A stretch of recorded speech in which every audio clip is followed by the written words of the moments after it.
takes a shotgun snap. Quick throw, caught by Green. It is a touchdown! Adriel Jeremiah Green.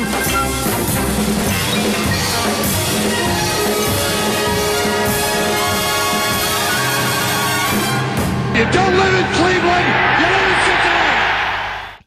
Hello and welcome to episode 99 of CinciNatter, the Bengals UK podcast that actually has some football to talk about. It's unbelievable, really, isn't it? After all this time, we can now actually delve into a game. And we lost. So there we go. Good night, everybody. Now, joining me to ruminate, to chew the fat, and to talk about yesterday's really tough loss, man. Really tough loss. It's Nathan Palmer. Nathan, are you there? I am there, my son. It's been a bit of a rough Monday, shall we say? I've been feeling it a bit. You know, it was a long old marathon yesterday, from 6 through to about 12:30 in the morning, to experience a fairly gut-wrenching loss. But I'm glad I'm here now to dissect it with you and get some stuff off my chest. You know, 'cause I feel like I need it. Good Lord. Well, again, we're offering CinciNatter Bengals UK group therapy, as we were last year. It was a very disappointing, as you say, gut-wrenching loss. I don't know. It was just like Seattle the year before, perhaps not quite the same sort of game. In fact, I don't think we played as well in this game yesterday than we did a year ago in Seattle. But it was another heartbreaking loss, really, wasn't it?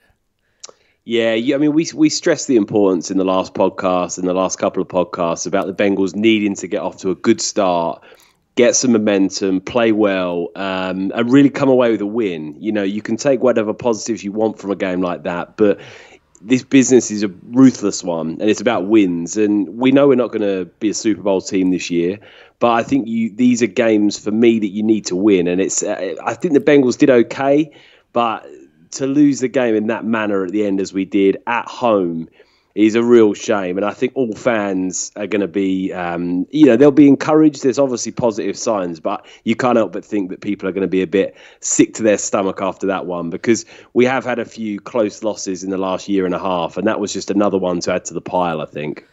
Yeah, I mean, to be fair, I do think home advantage is not going to be quite as important or as significant this year because of the empty stadia, but I get it. I mean, the Chargers had a poor year last year, although they were a winning playoff team with a winning record the year before, and their defense has got some really good players on it. And yet, Tyrod Taylor's at quarterback. Our defense pretty much snuffed those guys out.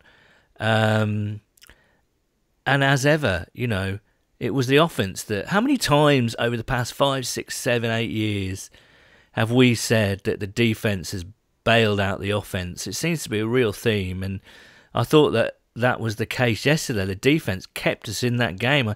I think the Chargers got into our red zone sort of 3 times, most notably late in the fourth quarter when after the Joe Mixon fumble, and you kind of thought, God, if they go and convert here, this is coffin nails, really. And yet the defense held them inside the 5, some fantastic play, even with DJ Reader off the field, you know.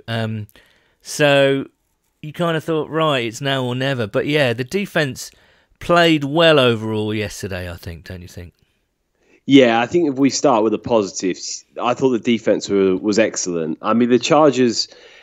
not the most gifted. I mean, they're not a bad team on offense. You know, Tyrod Taylor's been around the league. He's not a bad guy. You've obviously got Eckler there, who was a standout last season. Hunter Henry's always dangerous. And Mike Williams and Keenan Allen are 2 good weapons on the outside. So, for me, the defense was faultless, like nearly faultless. Apart from not turning out, forcing any big turnovers or really changing the game, to hold the Chargers to 16 points. They often dealt with poor field position, with obviously the fumble and the interception at our end. But I just thought they were excellent. DJ Reader played exceptionally well in the absence of Geno Atkins. Same with Mike Daniels. Jesse Bates had a really good game. I thought William Jackson had a very, very good game. you couldn't have asked for anything more from the defence. They kept us in it. They looked like they were playing with real energy and passion, and that's desperately what we needed because we've been so leaky for the last 2 years. And I thought that showed a real resurgence. So, yeah, that was the real positive for me, to keep the Chargers to 16 points. And if you'd said on the stat line before the game you were going to keep Tyrod Taylor to rushing for 6 attempts, 7 yards, no touchdowns, and passing, you'd have kept him to 16 out of 30 for 208 yards, no touchdowns, you would say you'd win that game. And I think it's a real shame that, with those stats, you could still come out of a loss. Yeah, I agree. And count. I mean, we stopped them twice on 4th down, I think, and there was a period of time, sort of from the middle of the first quarter until the end of the half, where the two teams just sort of traded, not quite 3 and outs, but stalled drives, and that was because it had turned into a proper defensive battle, and we were sort of toe to toe. And yeah, I have to agree. Jesse Bates played really well. He showed up all over the pitch. In fact, the whole secondary, and we've had real reservations about the secondary. I was certainly quite worried about it, but the likes of Mackenzie Alexander, Darius Phillips to a lesser extent perhaps, but he held his own, and certainly William Jackson. No one was getting past William Jackson yesterday. He had a terrific game, I thought. So the secondary was a worry, and it played really well. I thought the linebackers were quite interesting. All eyes were on our revamped linebacking room, and I think overall they were pretty excellent. Josh Bynes looked good and made a few good, flashy, splashy plays. Jermaine Pratt, I think, led the team in tackles. He did, with 7 tackles. Logan Wilson and Akeem Davis-Gaither came on, and they rotated those guys in, and they showed up. So I was really pleased with how the linebackers played. And as I say, the defensive line without Geno looked pretty stout, and it's pretty, it's really obvious what DJ Reader is bringing to this team. He's like an immovable force. He's like when you have the stodgiest meal in the world, and it just won't move from your stomach. Do you know what I mean? Like a brick in your stomach. Exactly, and DJ Reader is that brick in the stomach, and so and actually, you know what? I agree. Mike Daniels looked good as well, and Hubbard had a good game. Lawson was rushing there, so overall it was great. And I think there was a bit made of the fact that I think the Chargers made some adjustments at halftime, and they did get their running game going a little bit. Not quite Eckler, actually. It was. Mind you, he did rush for... That's weird. I thought they had the running game in check, but you look at the stats, and Austin Eckler rushed for 84 yards, and Joshua Kelly rushed for 60. It's like, how did they do that? I don't remember them snapping off any big runs at all. I thought we'd contain those guys, but they did. The Chargers did rush for over 150 yards, which was a slight concern. But then I would say a lot of those yards came after DJ Reader left the game with cramps. So. And of course they kind of they bent, but they didn't break. They kind of managed to stuff them when they needed to. So overall, I think the defense was terrific. Yeah, 100%. I think that you can't argue with that. 16 points, first game of the season to the Chargers. That's enough. You say to your offense, go out there and score me more than 16, and you'd hope that at home you could get that done against the Chargers. And it's a real shame. But I think, especially on the Bengals, for me, what stood out on defense I was really impressed with, well, like you said, was those linebackers. Jermaine Pratt, not only did he have 7 tackles, he had 5 assists as well. Josh Bynes got a sack and a tackle for a loss. It just looked like more energy. They looked quicker. They just looked like they were getting to the ball a bit quicker. They were making stuff happen. And there's a lot of young guys out there, and there was no big errors. There was no blown coverages. There was no, head scratching plays where someone's just completely left wide open. So I was really, really overall just so impressed with the defense, and I'm just desperately hoping they can keep that going, because you remember last year in the first game of the season against Seattle, it was a similar theme. Playing against Russell Wilson on the road in Seattle, and they played lights out the defense. They really did everything they could. And then after that game, they completely fell off a cliff. Now, this is a better, younger defense, and I'm hopeful that they're going to be hungry and they're going to be able to keep that momentum going. But just worth noting that, I think. Okay, I agree. And what impressed me, I think, like you said, was the intensity that they played. I mean, I think there was one blown coverage late in the second half, but apart from that, they all looked on the same page. They played with speed and intensity. Everyone knew their jobs. And it looked as though they were a good, coherent unit, So hats off to Lou for sorting that one out. Hopefully they can build on that. And, of course, Gino's back at some stage, hopefully sooner rather than later. Now, that was the good. We're going to go on to the bad in a moment. But before we do, I should say that we do have a special guest. And it is Sports Illustrated's Nicole ZEMBRODT, who is making her debut on the podcast, which is exciting for everyone. So she'll be coming up a little bit later. But let's get to the bad. And I have to say, the bad was the offense, really, apart from that last drive, which was insane, and we'll get on to that. They just didn't look in sync. And again, I think I'm not quite sure what we were expecting. We certainly weren't expecting perfection. So this kind of, stodgy, difficult to move the ball, that kind of thing, I think it was half expected, really. But, they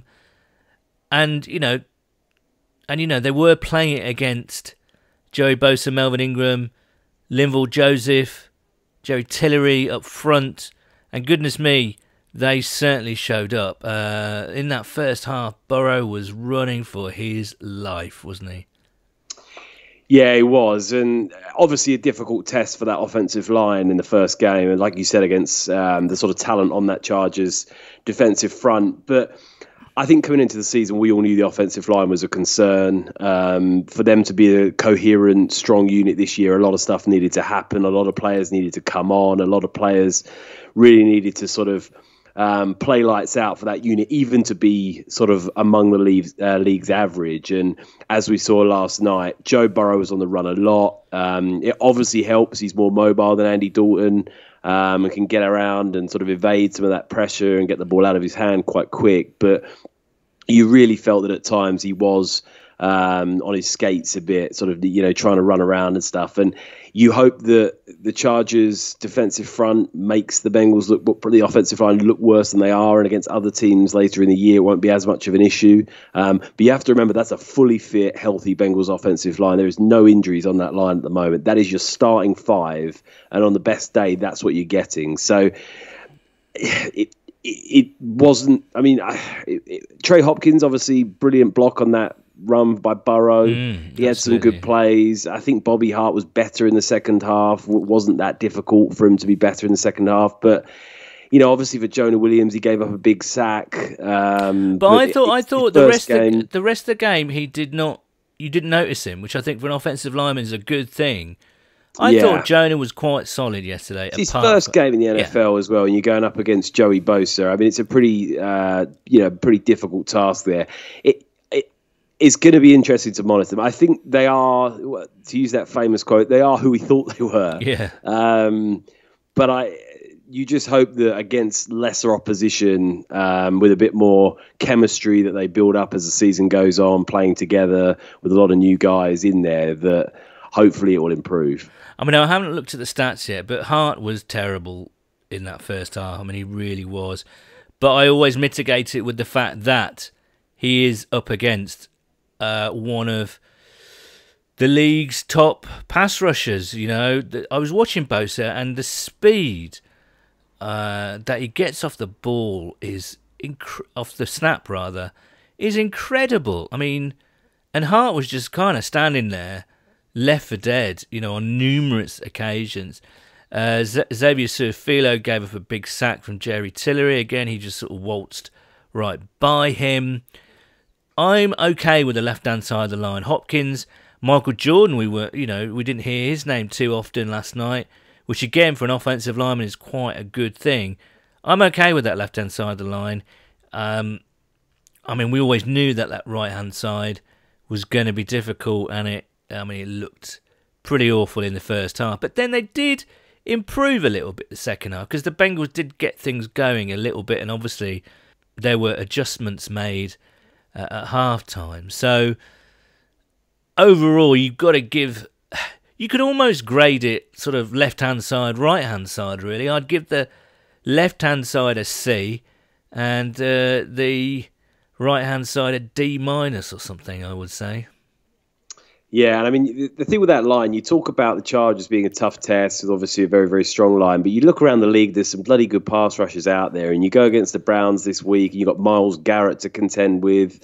It doesn't get any easier. So I hope for Joe Burrow's sake that it does improve and he doesn't have to be running out there, because God forbid we don't want the geezer getting injured. Do you know what I mean? Like, he's the future of this franchise, and you need him to have some confidence. And I think for Andy Dalton last year, that was something that I noticed with him, was that he was seeing ghosts. Even if the line were protecting him, he just didn't have that confidence that he had more than a couple of seconds. And I think for quarterbacks, they need to have the confidence in that line. And with Dalton, you'd often see him start running before the pressure even was there, just because he felt that he needed to buy himself some time and he needs to get outside the pocket.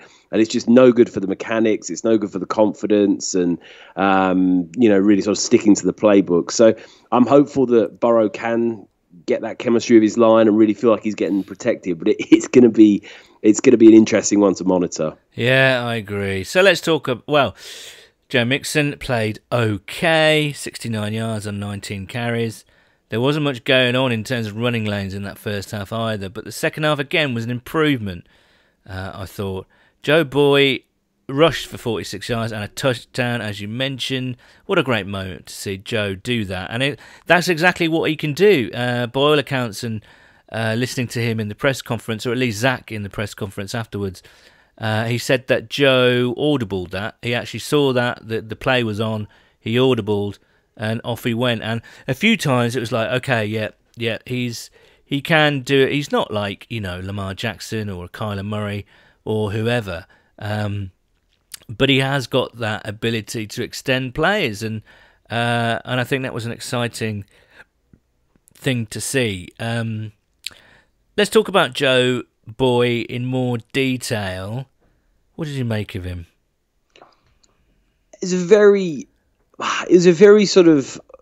It was kind of what you would expect in a first game. I mean, they came out very, very tentative. It was literally like draw up plays for a rookie. Immediately, really, really super quick pass to the outside to get 2 yards. Just get the ball out of his hands into someone else's hands, get a completion under his belt. Then you had a screen in there. You had a couple of slants, nice, easy plays to sort of bed him in. But it did feel a bit predictive and a bit negative at times, I thought. And I think overall for him, he rated himself as a D. When the press asked him, how would you grade him? I think he gave himself a D. I'd probably give him a C.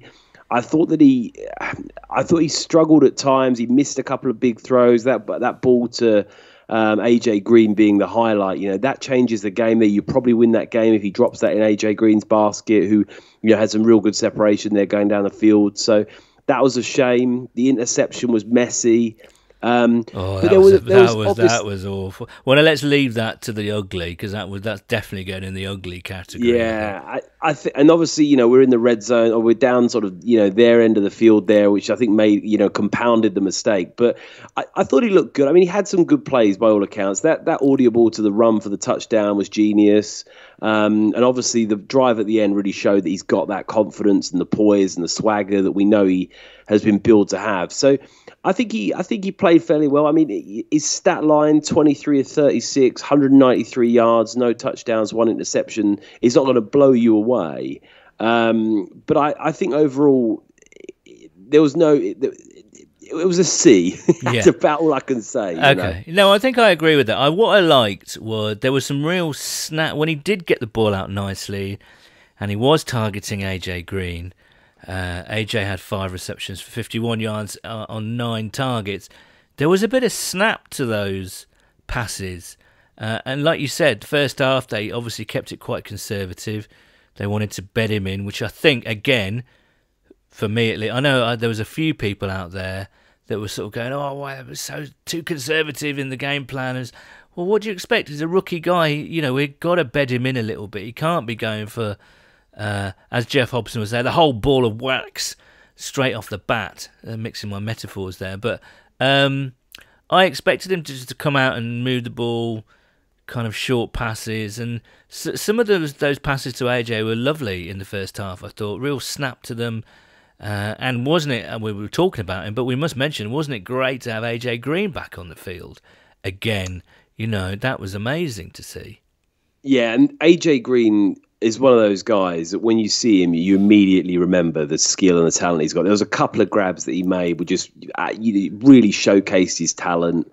And obviously that catch at the end. I mean, he, regardless of whether or not we could debate that till the cows come home as to whether it was a catch or wasn't it a catch, but ultimately, you know, he got those 2 feet in. If that's not called a penalty, that's the game-winning touchdown right there. And there's not many players in the league that can pull that off. You know, beautiful toe-tapping dive, you know, just nice comeback route on the outside. Beautiful placement by Burrow on the throw.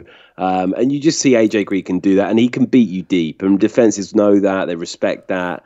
He did it. Obviously, Burrow missed him on the throw. So, you know, nothing crazy on the day. I think it was about 50-odd yards for Green on about 5 catches. But if he can stay healthy, and obviously that's the biggest if he can stay healthy, he is that same player we know he is, and he's going to be such an unbelievable weapon for the Bengals going forward. Yeah, I agree. I mean, they struggled, though, to move that ball. The running game wasn't going. Burrow was pressured pretty much on every play, it seemed.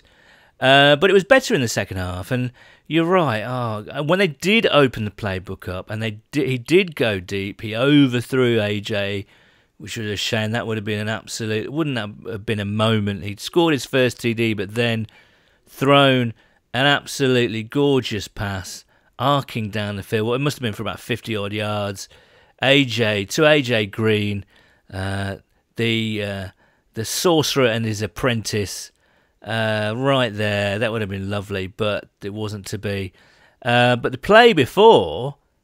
Well, let's get into the ugly, because let's kick this off. I've had some debate with people about this. The play before, he threw into the end zone, another long pass. John Ross was right there, and the replay showed it just went straight through his hands. Now, Joe Boy in the press conference afterwards blamed himself and said it should have been on his chest. But John Ross has got to catch that ball.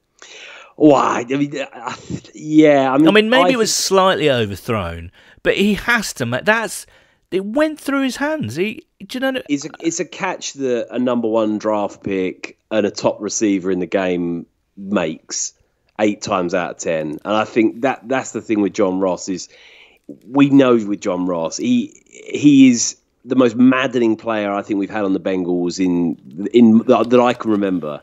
He's a guy that's got unbelievable talent, unbelievable speed. He blew past that cornerback for the Chargers and, by all accounts, should make that play. And that's one of those plays, again, it wins you the game. You know, it's a moment of brilliance. It's just something they can't contend with. Beautiful ball by Burrow. You know, maybe it could have come back a few, you know, maybe 10 inches or something a bit further towards Ross, just right, you know, dropping right in that basket. But you've got to make that catch. You've got to. If you can get 2 hands to the ball, you should make the catch in the NFL with those gloves they've got on that are basically made of super glue. And that again wins you the game. The thing is, Nathan, it went through his hands. His hands were there, and it went through them. He didn't even make contact with the ball. And I know a couple of people online saying it was overthrown, and I don't think. I think it was overthrown a touch. And he was running out of room at the back of the end zone, which perhaps was on his mind. But the ball went through his hands. He didn't even get a fingertip on it. It was a terrible mistake, I think. And you're right. Again, the enigma of John Ross is once again rears its head, and You do. You so want him to succeed because, as you say, he's got all the talent. He's a great guy. He's so quick. He's got it all. But there's just something in terms of concentration at that crucial moment in games. He's the type of guy, and I hate to say this, he's the type of guy, if you get to the Super Bowl, AJ Green's well marked out of the game, Tyler Boyd's getting it, tough as well. So the quarterback goes to John Ross, and he's the type of guy, and I hate to say this, he's the type of guy that would drop a touchdown pass in the Super Bowl or something catastrophic like that. Like you're on it today, Sonny. You've had enough of it on. You're just calling them out. I know I love John Ross, and I so want him to succeed. But it's like plays like that. You don't have any confidence in him, do you? That's the issue. And I think that's the issue Marvin Lewis had with him in the first year, where they wasn't playing him as much. He had that fumble on it, one of his first plays, that end around, and then he was injured, and you didn't see much more of him. And I think there was an issue where he was not declaring an injury or something. And I think throughout his time, John Ross he's just been a maddening guy. And if I was a team in free agency coming up, I guarantee you there's a ton of coaches out around the league that will say, we can fix that guy. We can train him up. We can get him confident, get him fit, and get him producing. And they might well be right, because he's got all the talent in the world. And it was emphasized again on not only that drop. It's hard calling it a drop, but the not catch in the back of the end zone for that touchdown. But there was another play in that game. Beautiful ball by Burrow to the outside. Ross, difficult play, right on the boundary, but you've got to catch it. You've got to get your 2 feet in. Fumbles it, bobbles it, and is ruled back as not being a catch. I think that was on like third down towards the end of the game where you've got to make it. And I think the Bengals converted, so it didn't end up mattering too much. But another play that a good quality wide receiver that's starting in the NFL has got to make 9.5, 10 times out of 10. And you look at his stat line, Ross targeted 5 times just for 2 catches for 17 yards. And, that's not a great catch percentage right there. So, yeah. That's the criticism of Ross, and it rears its head again. Exactly, and it's the same criticism as well. It's nothing new, particularly. Okay, let's carry on through the uglies. The offensive pass interference call. Let's just go back to the good again. That last drive by Burrow was sensational. I think I put on Twitter, let's see how big Burrow's bollocks are, because it was backs against the wall, time running out, no timeout. I think they were on the 18-yard line. The game was absolutely on the line. A Montana-like game-winning drive had to be made. And it was just thrilling to watch, I have to say. It was absolutely thrilling. That last drive encapsulates why I love this sport. Again, it was time running out. Plays being made all over the pitch. Suddenly they were in field goal territory. Suddenly they were down to whatever. Gio had that great play where he barreled down the sideline and got taken out and dived out of bounds. That was amazing. It's suddenly like, oh my God, we might win this. Jesus. And then I thought we did when AJ caught, as you mentioned, it was a beautiful little comeback route and a little toe tapping on the sideline.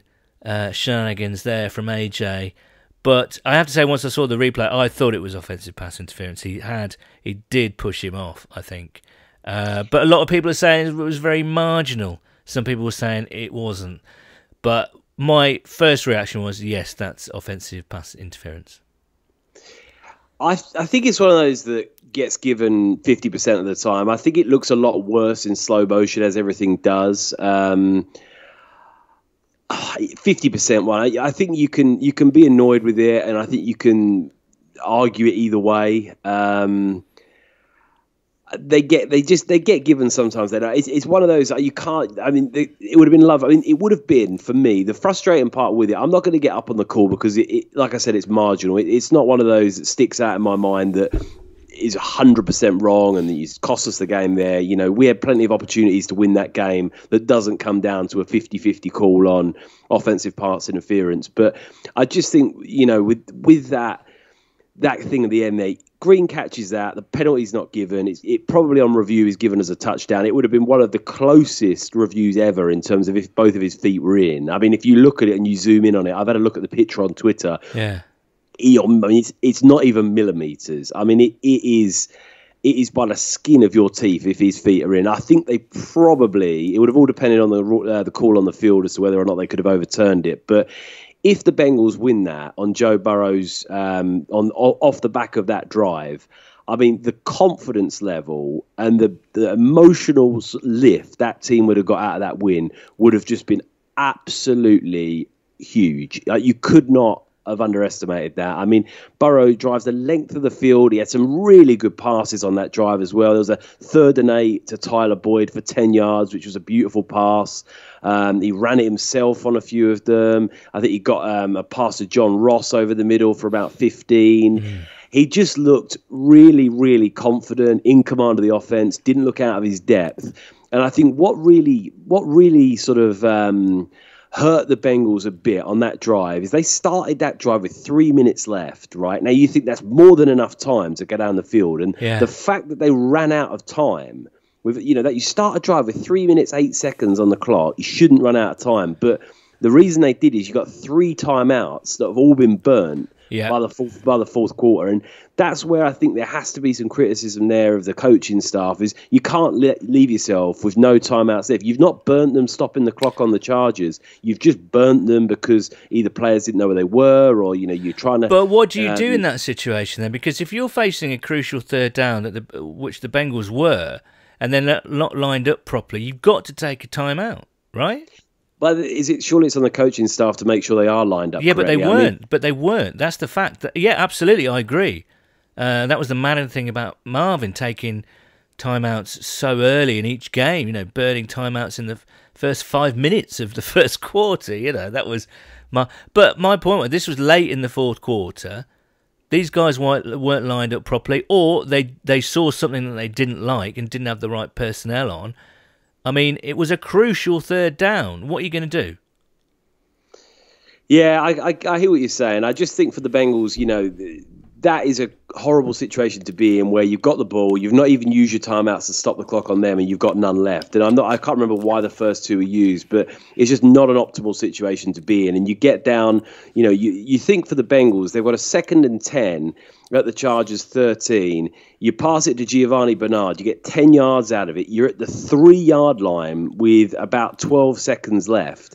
You've got at least 2 plays, if not 3, if you're throwing it quick to the end zone and don't make any mistakes. Obviously, then you get the penalty, which gives you about... Here's a question.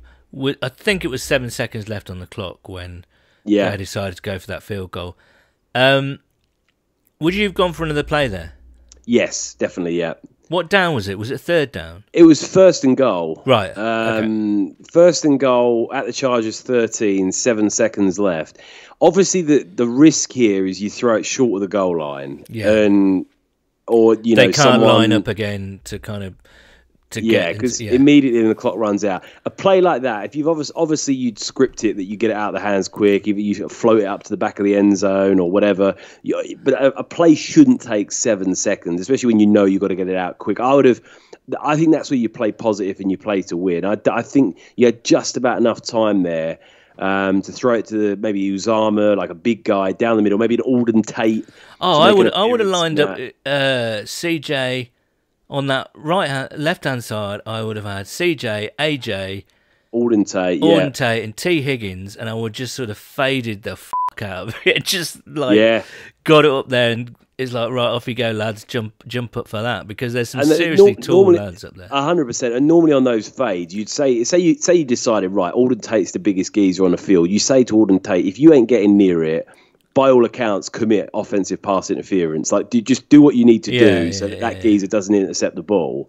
And I think that would have been a positive move. Like, I get probably if you looked at the stat book and what should you do, and let's not be silly here, and let's not throw it away. It's a chip shot field goal, but crazy things like what happened. And I think for the Bengals were the better team in that game. They weren't great by any means, but I think just shaded it, I have to say. I think we just shaded it. It was a very even game, I have to say. Yeah, but I just think for that situation, that's where you've got to play a little bit more positively and really, really sort of go for the throat a bit there, you know. Yeah, I tend to agree with you. Is it worth talking about Randy? I don't think it is, because it's just, he nailed 2 field goals, one from 50 yards. That was just a heartbreaker at the end. And as you say, crazy things do happen regularly in the NFL, and we just had a crazy one happen to us, and we've just got to eat it, really. Yes, I think there are discussions going forward about Randy Bullock's future with the team, but I don't think there's any point going back into it, really. It's just one of those stupid, ridiculous. That doesn't happen very often, I have to say. No, and I mean, even with Randy Bullock, you know. I've been a big critic of Randy Bullock, and midway through that game where he bashed that one through from 50, this was always a tight game. You always felt like this game was going to come down to a field goal either way. It wasn't going to be won by anyone by 3 touchdowns. It was a nail biter, and when he knocked those 2 through from 40 plus, he knocked them straight down the middle. He had distance on them.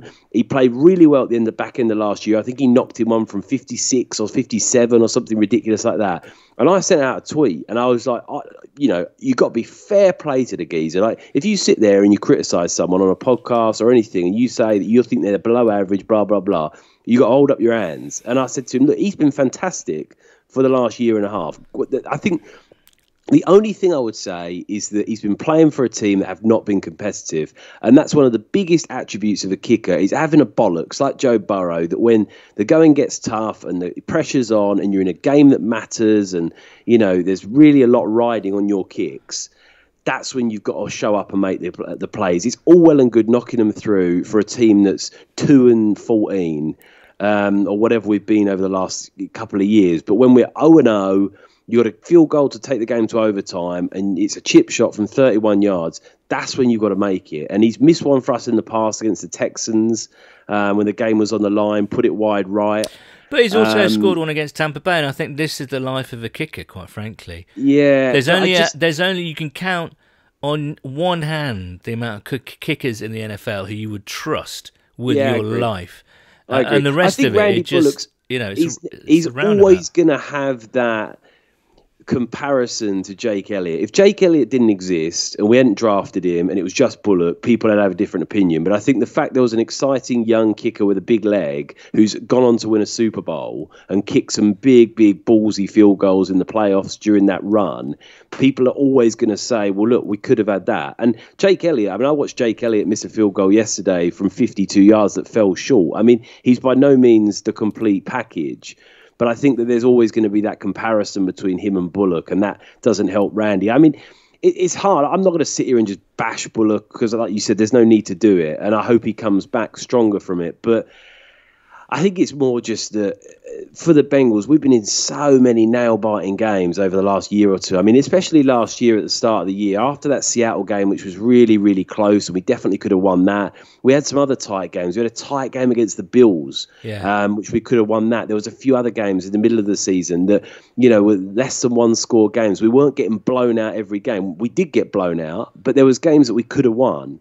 And I just think for this team and these players, there's a lot of players here that have been here for more than a year, more than 2 years, and they just want to win a football game. You know, this constant losing, it weighs on your mind. It gets you down. It pisses you off. And I just think for the Bengals, with a new era, with a new quarterback, in a very bizarre situation at home with no fans there and a few cardboard cutouts, you had an opportunity against another pretty bad team. I mean, you said it at the start of the podcast, the Chargers won 5 games last year. They've got a quarterback that's never started for them before in Tyrod Taylor. They've got their best player on defense, Derwin James, or maybe not their best player, but certainly a very, very talented player out. Their offensive line, I think there was 2 guys there out, Mike Pouncey and the right guard were both out, who are both starters. We've got a fully fit team apart from Geno and Sean Williams, like pretty much as good as you could get. Apart from obviously Trey Waynes, but pretty much, certainly on offense, that is your full unit. There's not one geezer missing out there. And I just think that we needed to win that game. We really, really needed to win that game. Well, it's a marathon, not a sprint, Nathan. Let's hope they can bounce back on Thursday. We do have a packed show. As you can imagine, the correspondents are going through the roof. So we've also got a fantastic episode or instalment of First and 10 coming up. So there's still a lot to get through. Let's bring Nicole in, shall we? And now joining us, as promised, is Sports Illustrated, making a debut on the podcast, which is exciting for me and no doubt for her. It's Sports Illustrated, Nicole ZEMBRODT. Nicole, good morning to you. It is morning where you are, right? It is morning. Bright and early, got my cup of tea. Thank you so much for having me on today. You're welcome. I like the cup of tea addition there. It makes me, you obviously knew that you were coming on to a British podcast, so it's good to see you supping away on your tea. And welcome to the fold. As I say, we've had Marissa. We were lucky with the Cincinnati media. We do like to balance things out, and it's always good to get a female on. We're very lucky with Cincinnati media that it is quite a nice gender balance there. So you're very welcome, and hopefully this will be the first of many times that you can come on. So it is the morning after, for us, the night before. Is that right? Yeah, the night before. The afternoon for My you. brain isn't quite working still. But how are you feeling this morning? You've had a chance to sleep on things. You were there at PBS yesterday, I'm guessing. I actually was not. Oh, okay. It was just from our crew. It was just James. Okay, James. right, yeah. Yes. The lovely James Rapine. Yes. But you've had a chance to sleep on things. Are your thoughts the same as they were last night, or have you sort of mellowed? Because there's a lot of angry Bengals fans out there, but equally there's a lot of Bengals fans who liked what they saw. Which camp do you fall into? I fall with the latter. I definitely liked, obviously there were some points where, they do need some improvement, especially along that offensive line. But I thought the O-line played a lot better in the second half. They gave Joe a lot more time in the second half in the pocket than they did in the first half. Yeah. And just Joe's poise in general throughout the whole game, I thought that was something. He didn't play like a rookie yesterday. He really came back from his interception and led the team down, and it was just unfortunate that the game ended the way it did with the missed field goal. Well, yeah, it was very, I mean, staggering, really, when you think about it, 31-yard field goal. Yes. But you've probably seen Joe up close when you've been on the practice field and all the rest of it. Were you expecting that kind of poise, and did he kind of exceed expectations in a way, even though we lost the game, which is a weird thing to say? We did lose the game, we have to reiterate that, but in terms of Joe's performance, was that something that you were expecting? I was definitely expecting more. I think the difference was he just came out and he played every snap like it counted. And I was definitely expecting something, but his energy and his leadership definitely showed yesterday. And that last drive in particular, I mean, we were talking just off air a moment ago, he did make some rookie mistakes, and at times he looked like a rookie, which is he is a rookie, so it's to be expected. But that last drive, that was something else, wasn't it? Oh my gosh. Even AJ Green, so many of the players praised his performance afterwards. And again, just said that wasn't a rookie showing. That wasn't what you would think from someone that was his first game, no preseason, nothing. And he was able to go down and lead the team to an almost winning drive. Is something special and something to look forward to in the future. Yeah, well, we hope so. The hope is that he can build up his confidence. He's obviously got that kind of, I don't know what you call it, that sort of determination, that kind of, those guts, really, that he can. Right, and you saw it at LSU, and with yet last year's performance, and guts is a perfect way. He's got those guts, and I'm really looking forward to the transition of it to the big stage now. I mean, that was a top 10 defense as well against San Diego. I think people kind of forget that. And even both with Ingram and Cam Hayward and people like that, you know. So I don't know. I've got to put it into perspective, really, I think, haven't you? Right. A lot of people, when Derwin James went down with his injury, kind of were like, oh, he's the best player on their defense. And it was, yeah, he is, but they're loaded in the secondary. Ingram, Bosa on the line. They have a very good defense, and for Bro to come out and play against that defense the way he did, again, just it gives you hope and something for him to build off of moving forward. What about the other side of the ball? We were all a bit worried that perhaps the defense, with all the new additions, didn't have time to gel, didn't really have, again, like any team throughout this off-season, where they were conducting Zoom meetings and having, limited practice time. How did you think the defense plays? Who caught your eye on that side of the ball?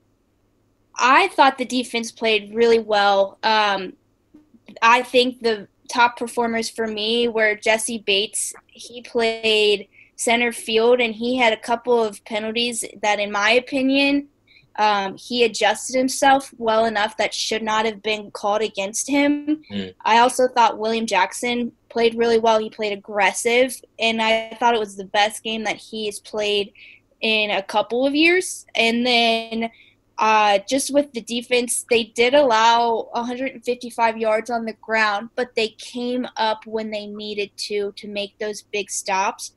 And that's what Sam Hubbard said yesterday in his presser, that they made the stops when it was needed, and they did. They held them to field goals, and it could have been a lot worse than that, just for how deep they were into the red zone for many of their scoring opportunities. Yeah, I mean, that last drive that the Chargers had, where they got such a huge third down stop and had to kick a field goal. I think it was after the Mixon fumble, wasn't it, when they kind of broke down, you thought, oh my goodness, this is, as Lap would say, coffin nails here. But they made the stop, which was, I mean, I thought the defense played pretty well yesterday. Right. I think that their answer after Mixon's fumble was a key defining moment of the game, because they could have allowed that touchdown and probably would have put the game away, but they didn't, and it gave the offense the opportunity to come back in the game. So, I mean, with all that being said, it's a quick turnaround to Cleveland, who looked, by all accounts, horrible yesterday, which is, I mean, you love to see it, don't you, really? What are you expecting on Thursday? I say, hopefully DJ Reader will be back. I hope our injuries aren't as bad as they looked yesterday. Reader seemed to have cramping problems. Mike Daniels came off, had problems lingering through the whole week with his groin. Who knows the status of Gino? We do have a quick turnaround, and guys do not necessarily like these Thursday night games just because it's 4-day turnaround and they don't have that time to rest. But they do get a mini bye afterwards, but it's always hard to play on that Thursday night. Just looking into that Cleveland and Baltimore game, it actually seemed the score 38-6 is not close, but statistically the Browns were only put up 71 yards less than the Ravens, and it seemed a lot farther than it was, but the Browns just seemed to not be able to go on there.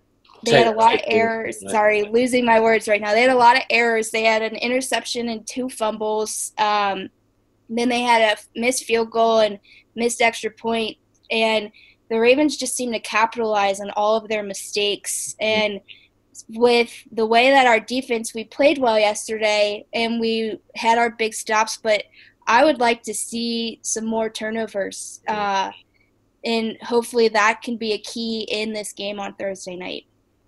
Absolutely, I agree. I think even though the defense played really well yesterday, I think you're right. A turnover or two wouldn't have harmed matters. Just on a general point, Nicole, you're a local lass and in Cincinnati and North Kentucky.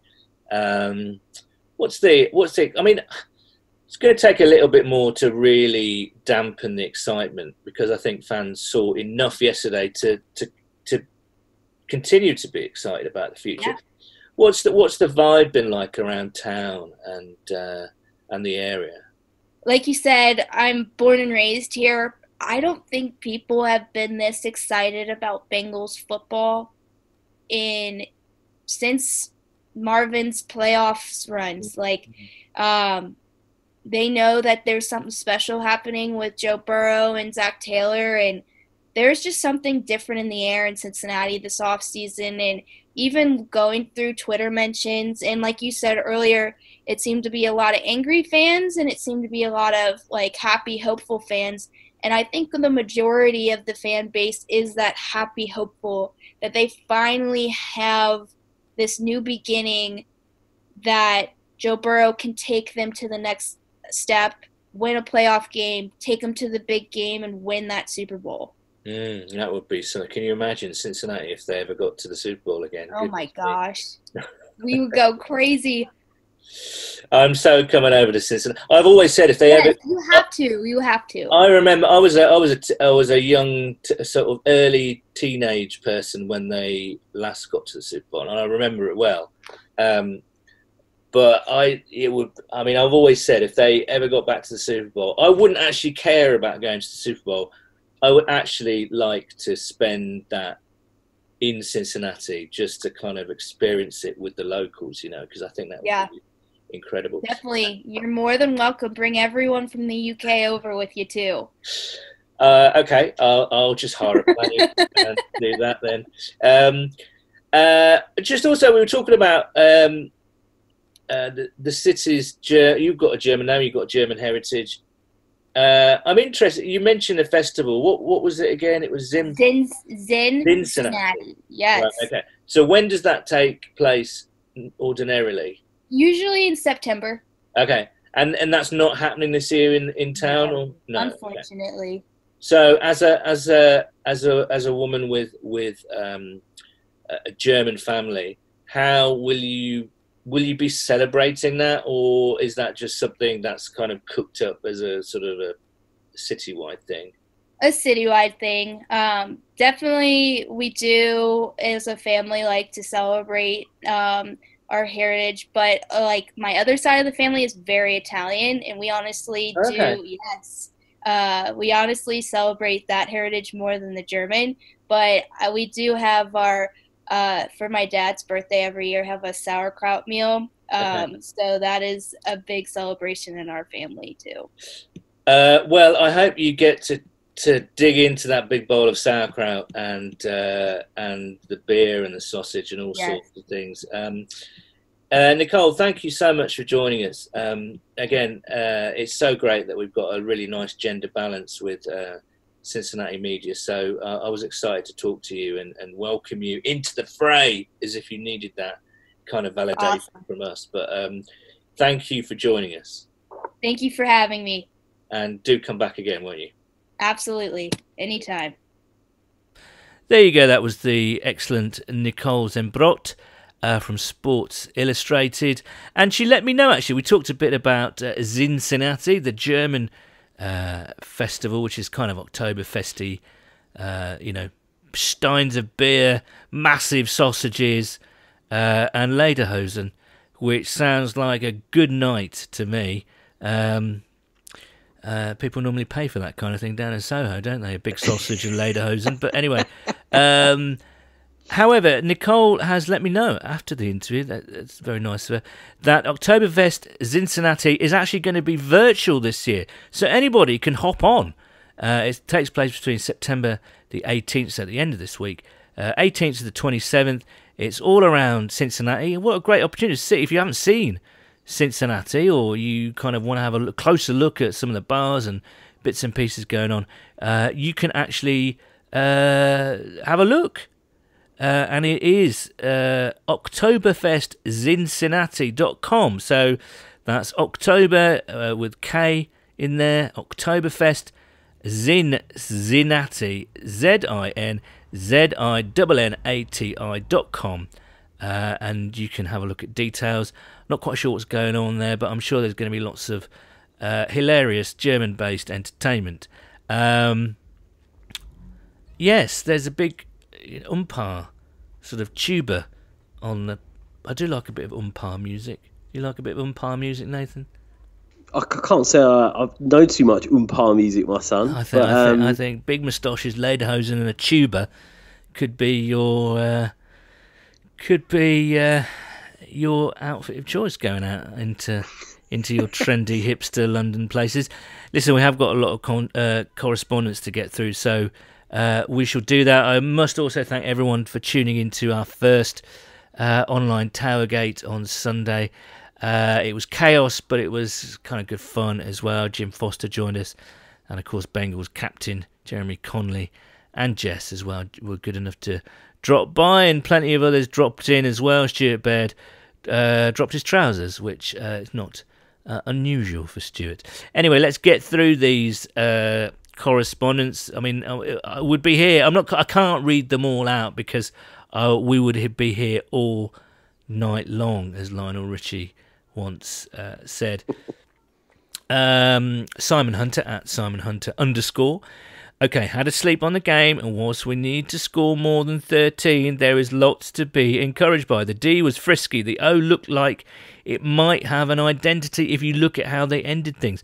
Need more from Mixon and AJ, but I think we will be better. There you go.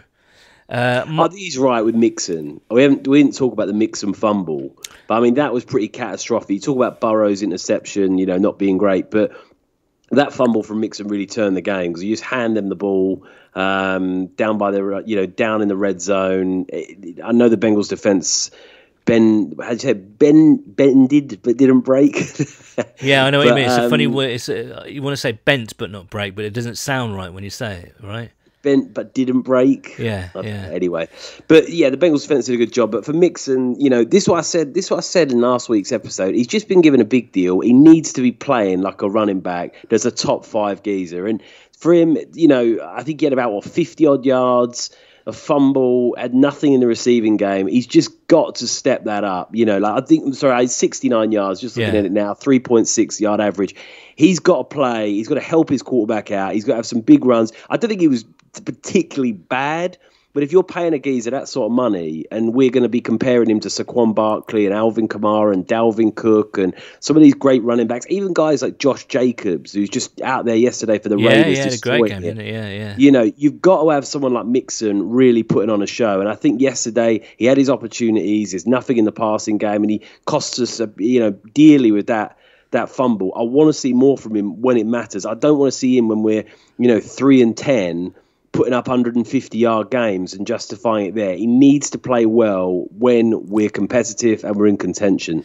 Yeah, I don't disagree with that, but I also say there weren't many running lanes to go through in that first half. And again, it's not his fault if he's not being passed the ball. It's the plays that are drawn up. Do you know what I mean? I think it's a bit of both. I mean, you just look at Austin Eckler yesterday. He had 84 yards, slightly more there. That Joshua Kelly, who I'm sure not many people had heard of from before yesterday, is rushing for 5 yards of carry, 60 yards and a touchdown, and looked good. And that's with a lot of backups starting on that Chargers offensive line. So I think it's a bit of both. And I just think for Mixon, there's got a big few games coming up. Bengals need to be competitive, and he is, certainly regarded as one of the top players on that team. Him and AJ, like Simon said, are the geezers that are got to lead this team. They've been on the team for a while. They're veterans, and they need to play well. If we're going to win any games, they're going to be the geezers that are pulling us over the line. What I did notice is in the first half, they did that whole kind of, shotgun, almost RPOs semi thing where, Burrow would be snap the ball in a shotgun formation and Mixon would be handed the ball almost like a quarterback draw. I hate that. I really do. Oh, I hate it as well. But it was noticeable when Mixon was doing better in the second half. The offensive line was doing better. they were, Burrow was under centre a lot more, I noticed. It's just one of those things, isn't it, really? I don't like that whole kind of shotgun handoff scenario at all. But there we go. And, I'm not worried about Joe Mixon. I'm certainly not worried about the fumble. If he fumbled like twice a season, 3 times a season, then you'd have a bit of a question. If he turned into Jeremy Hill, then you'd be a bit worried. But I don't think he's fumbled since his rookie year. So no, you certainly I completely agree. I mean, that's one thing you have to give Joe Mixon a huge amount of credit for. That's his first fumble in God knows how long. Exactly. I think he had the longest streak in the NFL up till then. So, he's trying to make a play happen. It happens, around the league. Running backs fumble all the time. But like I said, the time is now for Joe Mixon. Indeed. Quoting from our fan video there, Nathan. I like it. Michael Fisher at Cosmic Sausage 77. Solid handle. Good to have the sausage back. Gut-wrenching loss for the Bengals, but here are my positive takes. Positives. Defense looked really good. No massive chunk plays like the last few years. Jesse Bates looked really sharp. AJ played. Randy Bullock hit long field goals. Burrow looks the real deal already. Now the negatives. Bobby Hart still looking like Bobby Hart. Randy missing a tying field goal chip shot and potentially getting injured in the process. OL not giving Burrow enough protection. That said, a really positive 6 out of 10 start for me, and really unlucky not to get the win. That's quite that's quite positive. VB at Von Blade. Solid handle. D was great. Last drive showed everything we thought Burrow was. Mixon is a beast. Receivers great. Huber cannon negative. That shovel pass. Poor Mixon having that as a fumble in his stats. Injuries and Bobby fucking Hart. I think that sort of encapsulates what a lot of people are, saying. And kudos to Huber. Hoobs had a terrific game yesterday. He was really kicking that. He was really punting well yesterday. And it was great to see Brandon. Kevin Huber, just like, what's the geezer been doing in the off-season? Like, with that leg of his, he was absolutely booming them down the field. Like, honestly, if the special teams gunners had been playing slightly better, he had a couple of them, like, pinned down on the goal line. Like, he had a 70-yarder, the geezer. Like, what's wrong with him? He's meant to be getting older and his leg strength's meant to be dying off. He was absolutely crashing them off his foot. Absolutely. It was great, wasn't it? And also great to see Brandon Wilson flying. He had one terrific return, whether it was, I don't know, I think it was kickoff return, wasn't it? Maybe. I really miss those kickoff returns. I completely understand the safety aspect of it, but I really miss those returns. They added such an exciting element to the game. Yeah, no, I agree. Andrew Dockerell at Dockers 77, just about to fly because he's been in Copenhagen. Heartbroken that we didn't get the Hollywood finish. Brain fart from AJ, in my opinion. He knows he can't extend the arms and get away with the push. Keeps it to a little bent arm push and still catches it, but this time it counts. Again, I tend to agree with him, really. Bianca Verde at Bianca Verde _ Solid handle. Going to get fed up listening to how Bobby Hart has the smarts or has a high football IQ. Or any of the other drivel. He's clearly a poor right tackle and has been for some time. I would rejoice if he got better, but I just can't see it. Feels like I'm being gaslighted. I think there are a lot of people out there who feel the same. Thierry at Jambo Des. Solid handle. A few first game nerves, but Burrow will get in his stride. He adapted pretty well to the pass rush. Though you're right that Hart played like he wants to get Joe killed. Defense was a big positive yesterday. Jim at D Witness. We did okay, but lost to a poor Chargers team. The final draft was very encouraging. And what a throw and catch on the correct OPI call. Question. Do you agree with my defensive MVP of Josh Bynes? And were you concerned about how bad we looked without Reader against the run? Bynes is certainly had a good debut yesterday, and yeah, it was a bit concerning because they were starting to rack up the yards. But again, they kind of stopped them when they needed to, so it's just a question of hoping that continues. But we're going to be playing Nick Chubb and Kareem Hunt this week it's a bit of a different proposition to. Mate, I'll tell you what. Go on, tell me. One thing we ain't talked about: when DJ Reader got carted off that field, I felt like I was gonna be sick. I literally felt like I was gonna vomit. I was so angry because I was like, "This geezer's obviously quality. He's the biggest free agent we've probably ever signed since I've been a Bengals fan. He playing fantastically yesterday, and the geezer's being carted off." When that guy came out and he was like, "Oh yeah, DJ Reader's probable to return. He's just got a cramp." Oh mate, I was so happy about that, because if we can get Geno Atkins playing at 100% alongside DJ Reader playing at 100%, that line is going to be absolutely ferocious. I mean, it really is. I mean, they're two of the best tackles in the NFL. Like, you've got DJ Reader's run-stopping prowess. You've got Atkins' ability to rush the quarterback. You've got some fantastic rotation. I mean, Cole Lawson had a sack yesterday. He's healthy for the first time ever. You know, that line could be devastating with Geno back. So, obviously, Mike Daniels also a good rotational piece. Yes, so, I agree. Yeah, I'm excited about that line. I just really hope that injury for Geno is not too serious. Yeah. Martin at Martin Greer 73 thought the defense did more than enough to win us the game, which is encouraging. Everybody knows sort out the offensive line, and we will win games. On to Cleveland. Today, love the online tailgate. Cheers, Martin. Jamie at Trekart Beaster, so glad to have the Bengals back, and don't even mind the Bengalish end, though Bullock is on very thin ice. We saw the potential of what Joe Burrow can be for us, and we were in that game for the entire time. The defense looks mean and angry, and not to mention lean and hungry. On the negative side, we cannot keep rolling Bobby Hart out there at tackle. He's a risk to Burrow's health. Get Fred or Hakeem in, and we can see what they can do. That's not going to happen, is it, for a couple of games? You know, that's not going to happen until later. I really don't think we've had a player that's been as universally critiqued as Bobby Hart. I really don't think maybe Bodine, Russell Bodine. Yes, yeah, fair. But I mean, I think Hart, it takes the biscuit though. The geezer, like, because Bodine at least off the field wasn't particularly controversial. I think that added to Hart's play. It's just not. It's not like the most inspiring thing in the world, is it? I almost feel bad for the geezer. Yeah, I agree. Matt Gibbs at Wakey Ram, very solid handle. Very frustrating game. The first half offensive line was horrific and slightly better in the second, but our new QB deserves better than that. There's hope, but it's the Jim Turner that will kill you. Well, let's take a break. There's more rage, there's more angst, there's more actually quite balanced critique of yesterday's game, which I'm quite pleased about. But we're going to play First and 10. Right. Joining us now for First and 10 is Danny Hawkins from Maidenhead, which for American listeners is kind of, 15 miles west of London, you'd say, Danny? Yeah, not too far out of the suburbs. Yeah. Good.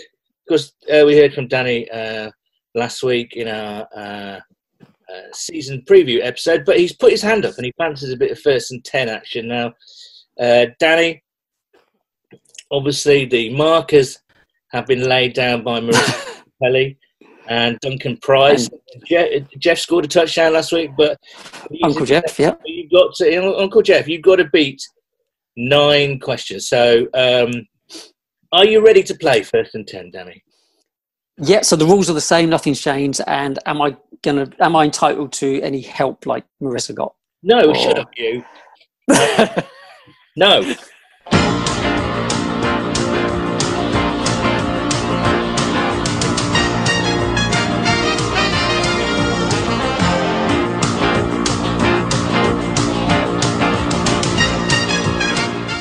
Right, Danny, as you say, the rules haven't changed, which are, for people who are just tuning in this week for the first time. So as Danny said, the rules haven't changed. Each player gets 12 questions to move the ball 80 yards, and that player starts off at his or her own 20-yard line. And with each down, they get a choice of questions. A 5-yard gain, which is an easy question. A 10-yard gain, which is an intermediate question. I'm nicking that phrase off Jeff from last week. And a touchdown. Wherever you are on the field, a touchdown. And that is a super hard question. So, Danny, let's go. What are you going for on your own First and 10? Well, contrary to my own sensible approach to life, I'm going to go for it all. So I'm going to do a deep post pattern to John Ross over the middle and a touchdown. So I'm going to go for the big one. I always get very... Go for the toughie. Okay. Which is the hottest... This is a big one, Danny, because if you score, this game is probably the quickest game in history, and no one else can beat you, which kind of makes strategic. The series redundant. But I applaud your boldness. It's Sam White-like in its boldness, let me say, on the offensive side of the ball. Which is the hottest planet in the solar system?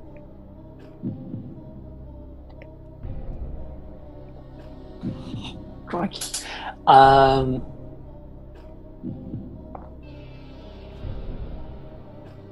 Balls.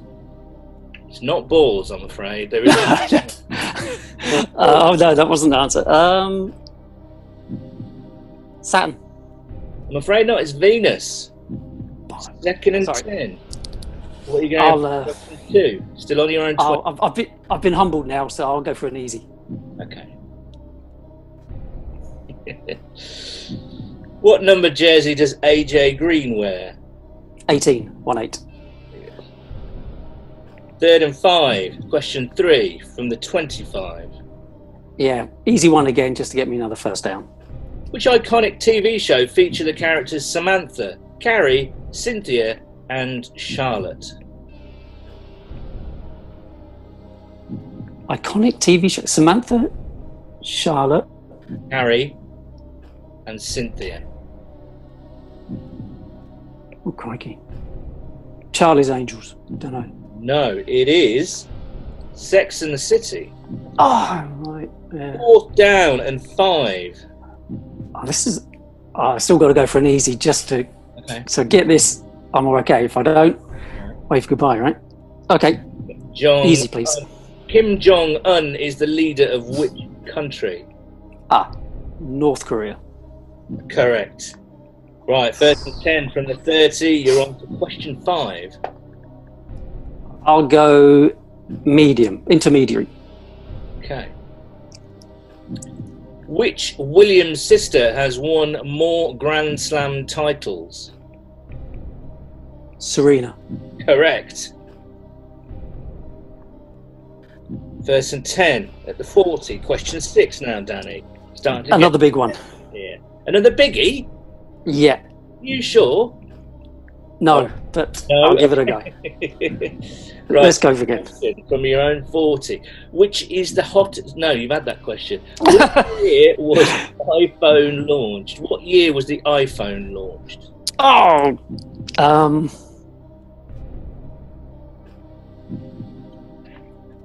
2007 or 8.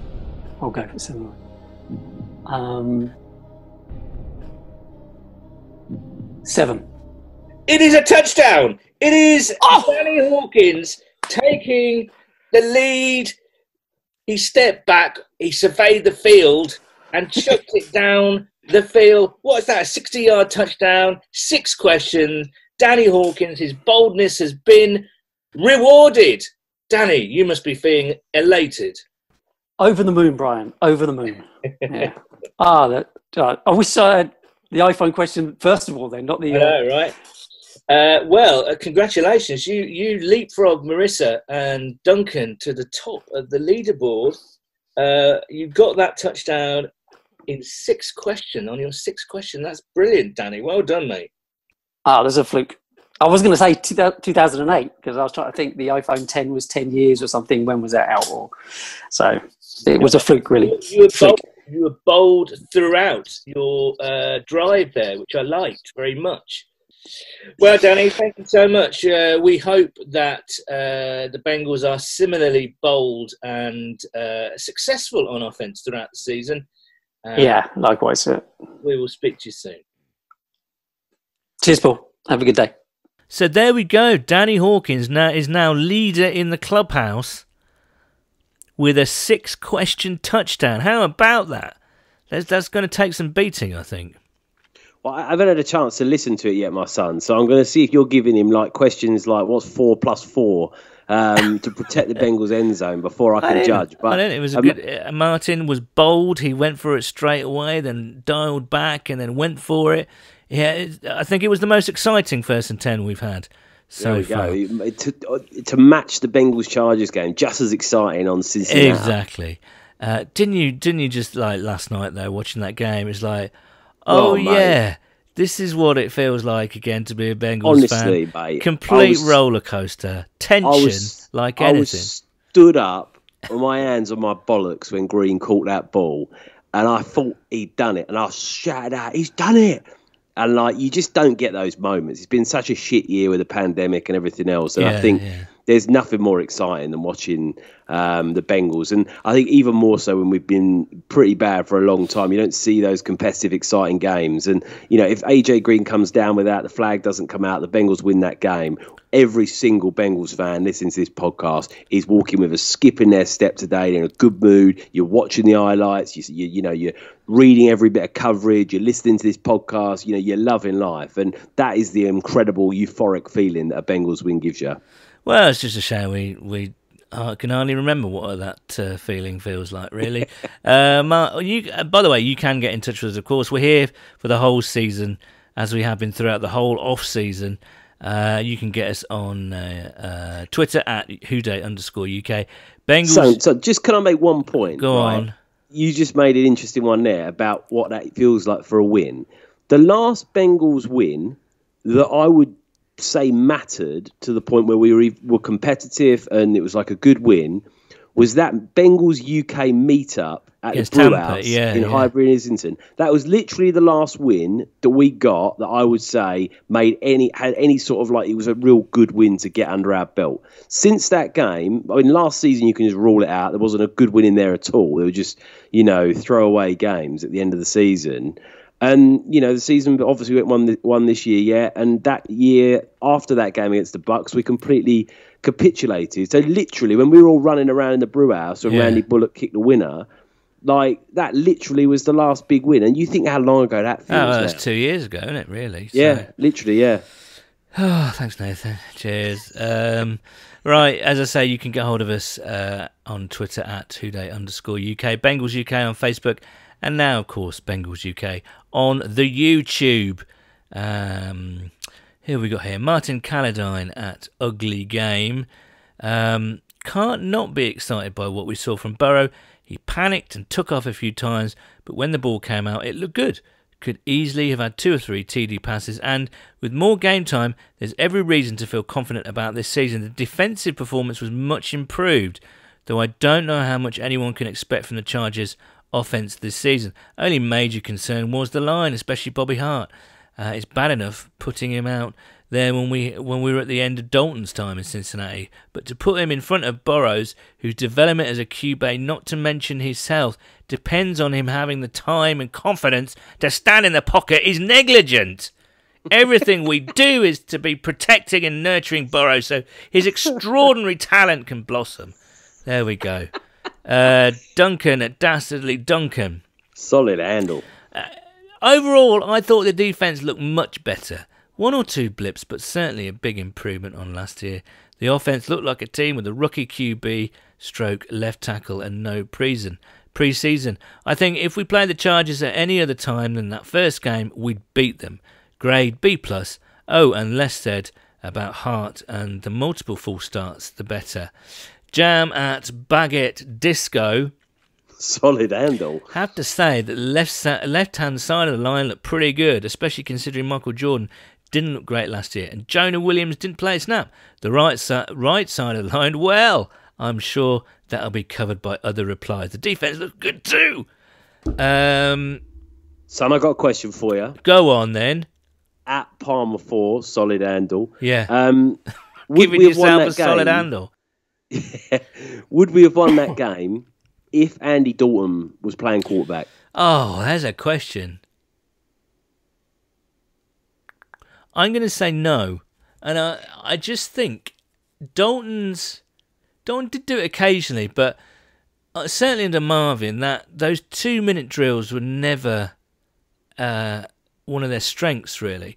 But yesterday, I was just absolutely gobsmacked at how brilliant that last drive was. So, I don't know, maybe Dalton would have hit AJ in stride, or knowing Dalton, it would have been slightly underthrown, because that was always his thing, wasn't it, Andy Dalton, slightly underthrowing AJ on the long, deeper routes. But maybe, I mean, it's difficult to say, isn't it? Goodness me. I reckon you'd win by about 7 or 8 points, I reckon. Oh, hello. I think Dalton... You can't just expect Burrow, as good as Burrow is, he's not going to come in his first game and just be at the level of an average NFL quarterback. I mean, if he is, you're seriously playing above his talent. But I think you probably do. That's no knock on Burrow. Burrow will end up being a quality quarterback in this league, I have no doubts. But I think with Andy Dalton, with that full arsenal of weapons, with Green healthy, with Uzama, Mixon playing, the whole the offensive line actually being healthy with Jonah Williams, I think the Bengals would have turned over the Chargers quite comfortably yesterday. We've had loads more correspondence, really. And Dave Cass at Come On Didier. Solid handle. Pretty much the same sort of thing. In fact, the consensus seems to be more or less the same. It was, it was a devastating loss. We played well in patches. Burrow looked good in patches. And the general mood is quite positive, even though that loss was a bit of a heartbreaker. Ben Wintle at Shabba Dabba. Solid handle. Let's all just calm the fruit down. It's only been the first game for them, and they need time to gel. We knew it wasn't going to be sexy football in September, but as the game went on, you could see the improvement happening before our very eyes. Big up, Joe Boy. Last drive was great. And I think that encapsulates everything, Ben. Thank you very much. And that's about it for now. We're going to be back on Thursday night with our Week 2 online tailgate from 7:30 p.m. British time, which is 2:30 p.m. In the America areas. And so do join us for more chaotic fun and games. And we'll be back next week with our 100th episode. How about that? Mate, madness, isn't it? Absolutely, mate. You almost forget with the football going on there. You forget the specifics of the podcast, but absolutely crazy that's going to be. I bloody hope it comes with a win. Come on, the Bengals. Come on, we need a win for the 100th podcast. Absolutely. So we are going to be playing the Browns in the Battle of Ohio. A quick thought on that, Nathan? Well, it's a big game, isn't it? I mean, they're all big games in the NFL. Obviously, divisional game. You don't want to go 0-2. The Browns look pretty damn awful against the Ravens this week. And again, you wouldn't want to, if you're losing to the Browns, it doesn't give you much hope going forward based on what we saw from them this Sunday. I think it's going to be interesting. I think a lot of people made some good points in there with the correspondence on it's just the first game. They've got to get the team gelled together. It's on the road. It's a short turnaround. I don't know if Gino's going to be there. I really desperately hope he's back for that. I think it's a toss of a coin, that game. I really do. I don't think there's a favourite. I think the Browns on paper have got a good team. You think Nick Chubb and Kareem Hunt and Odell Beckham and obviously Myles Garrett on the defensive side of the ball, but they just, for whatever reason, can never get it together. Mayfield's been playing shocking as well. I mean, it's hard watching those commercials of him in the stands for First Energy or whatever it is. I mean, it looks all Progressive Insurance or whatever it is, but I mean, he just is not looking like a franchise quarterback, and I'm hopeful that defense, if they can play like they did against the Chargers, against the Browns, I think we'll have a really good chance. But like I said with the game against the Chargers, we've got to be winning these games. These are not good teams, and I think if we've got any chance of even being in that sort of 6-10, 7-9 realm, these are the games that are getting you there. So I really want us to get a win, get us to 1-1. Get Joe Burrow playing well. Get all these fans, continue building that excitement. But what do you reckon, my son? What's your prediction? I'm going for a home win, unfortunately. I think we'll be 0-2. Although I want to see a little bit more progress made. And then, hopefully when we go and play the Eagles in Philadelphia, we'll be in a position to kind of win a game, but yeah, I think it might be quite close this week, but we'll see. I mean, it could go over the way. I'm obviously hopeful that we're going to win because I dislike the Browns, I mean, arguably more than the Steelers at the moment, which is kind of saying something, really. But yeah, we'll see. We will be back next week to discuss that game and lots more. Do check out our online tailgate at 7:30 on Thursday before the Browns game. But until then, it is a Who Day from me. And a Who Day from me. Cheers, guys. And it should also be noted that the views and opinions expressed within this podcast do not reflect those of the Cincinnati Bengals organisation.